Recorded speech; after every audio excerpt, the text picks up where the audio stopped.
नमस्कार, मैं हूं आयुषी शर्मा और आप देख रहे हैं आंखें न्यूज 24। राजद के राष्ट्रीय कार्यकारिणी की बैठक आज पटना के मौर्य होटल में आयोजित की गई। बैठक में राजद सुप्रीमो लालू यादव, विधानसभा में प्रतिपक्ष के नेता तेजस्वी यादव, उनके बड़े बेटे तेज प्रताप यादव, बेटी निशा भारती समेत पार्टी के तमाम वरिष्ठ नेता एक मंच पर मौजूद रहे। बैठक में कई महत्वपूर्ण निर्णय लिए गए, साथ ही पार्टी की आगे की रणनीति पर भी चर्चा की गई। एक रिपोर्ट। पटना के 5 सितारा होटल मौर्य में सुबह से ही गहमा गहमी थी। मौका था राजद की राष्ट्रीय कार्यकारिणी की बैठक के आयोजन का। सुबह से ही पार्टी नेताओं का होटल आना शुरू हो गया था। राजद सुप्रीमो लालू यादव, विधानसभा में प्रतिपक्ष के नेता तेजस्वी यादव, पूर्व मंत्री तेज प्रताप यादव और सांसद मीसा भारती के साथ ही प्रदेश अध्यक्ष जगदानंद सिंह, अब्दुल बारी सिद्दीकी, वरिष्ठ नेता शिवानंद तिवारी, उदय नारायण चौधरी, जयप्रकाश नारायण यादव, श्याम रजक, सुनील सिंह समेत तमाम वरिष्ठ नेता और सदस्य बैठक में पहुंचे। हालांकि पूर्व मुख्यमंत्री राबड़ी देवी कार्यकारिणी की बैठक में शामिल नहीं हुई। इस दौरान लालू यादव ने भाजपा और नीतीश सरकार पर जमकर निशाना साधा। उन्होंने उत्तर प्रदेश चुनाव में एकजुट होकर भाजपा को हराने की अपील की। वहीं बिहार में शराबबंदी को पूरी तरह फेल बताकर नीतीश सरकार पर निशाना साधा गया। कार्यकारिणी की बैठक को संबोधित करते हुए प्रतिपक्ष के नेता तेजस्वी यादव ने कहा कि मुख्यमंत्री नीतीश कुमार ने जाति जनगणना को लेकर समाजवादी चोला पहन लिया है। उन्होंने नीतीश कुमार पर टाल मटोल का रवैया अपनाने का आरोप लगाते हुए कहा कि जब बिहार विधानसभा से 2 बार प्रस्ताव पारित हो गया है, उसके बाद ऑल पार्टी मीटिंग बुलाने की क्या ज़रूरत है। राष्ट्रीय कार्यकारिणी की बैठक में अगले सत्र 2022-25 के संगठनात्मक चुनाव संपन्न कराने के लिए उदय नारायण चौधरी को राष्ट्रीय निर्वाचन पदाधिकारी और चितरंजन गगन को सहायक राष्ट्रीय निर्वाचन पदाधिकारी बनाया गया। बैठक में पहुंचे वर्तमान प्रदेश अध्यक्ष जगदानंद सिंह ने कहा कि राजद के राष्ट्रीय अध्यक्ष अभी लालू यादव हैं और नए राष्ट्रीय अध्यक्ष का चुनाव होने में अभी समय लगेगा। अक्टूबर में यह फाइनल हो जाएगा कि कौन राष्ट्रीय अध्यक्ष बनेगा।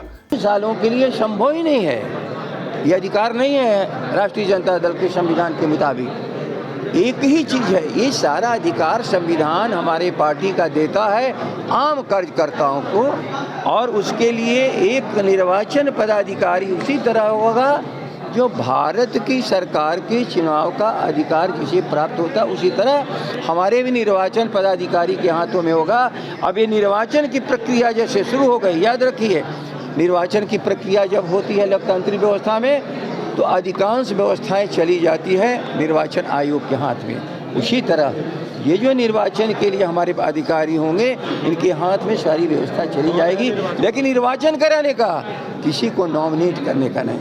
राष्ट्रीय कार्यकारिणी की बैठक में इस बात पर चिंता व्यक्त की गई कि देश में घृणा और द्वेष का माहौल बनाया जा रहा है।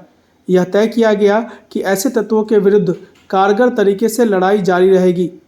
इसके साथ ही किसान आंदोलन, बेरोजगारी, महंगाई और भ्रष्टाचार पर भी चर्चा हुई।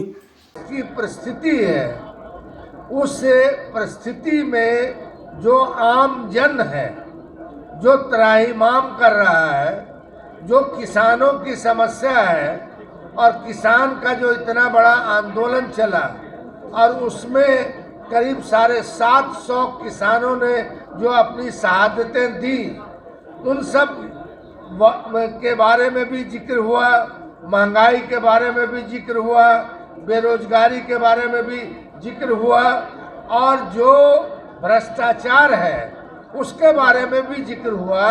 और साथ ही साथ आज जो देश में कुछ लोग जो यह मानते हैं कि यह देश उनकी बपौती है, उस पर यहाँ गहरी चर्चा हुई कि इस देश के निर्माण में, इस देश को गुलामी से आज़ाद कराने की दिशा में हमारे पुरखों ने जो आदर्श और जो मार्गदर्शन देश को और हम सबों को दिया था, उसको भारतीय जनता पार्टी और उसकी सरकार तार तार कर रही है। उस पर बड़ी विस्तार से चर्चा हुई है, और इसके साथ ही साथ कई प्रस्ताव आए हैं, उस प्रस्ताव की कॉपी भी आपको। बैठक में फैसला लिया गया कि आने वाले दिनों में संगठन का विस्तार 25 राज्यों से बढ़ाकर पूरे देश में किया जाएगा। वहीं 11 अक्टूबर को दिल्ली में राष्ट्रीय जनता दल का खुला अधिवेशन होगा, जिसमें राष्ट्रीय अध्यक्ष का चयन किया जाएगा। 11 अक्टूबर को दिल्ली में खुला अधिवेशन राष्ट्रीय जनता दल का होगा, जिसे राष्ट्रीय अधिवेशन कहा जाता है।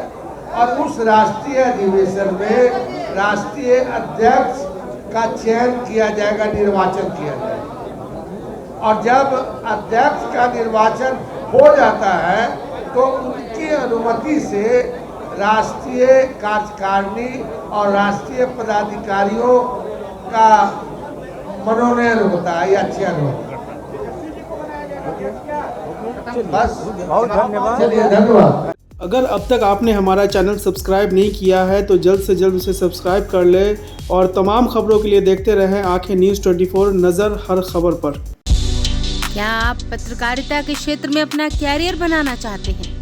तो आज ही royal Ashoka institute of mass communication and journalism में अपनी जगह सुनिश्चित करें। आर्यभट्ट ज्ञान विश्वविद्यालय पटना से मान्यता प्राप्त 100% प्लेसमेंट के साथ royal Ashoka institute of mass communication and journalism नामांकन जारी है। हमारा पता है DS/16 गायत्री मंदिर के समीप, कंकड़ बाग, पटना 8,20,000। आप हमें संपर्क भी कर सकते हैं। हमारा मोबाइल नंबर है 9955456126।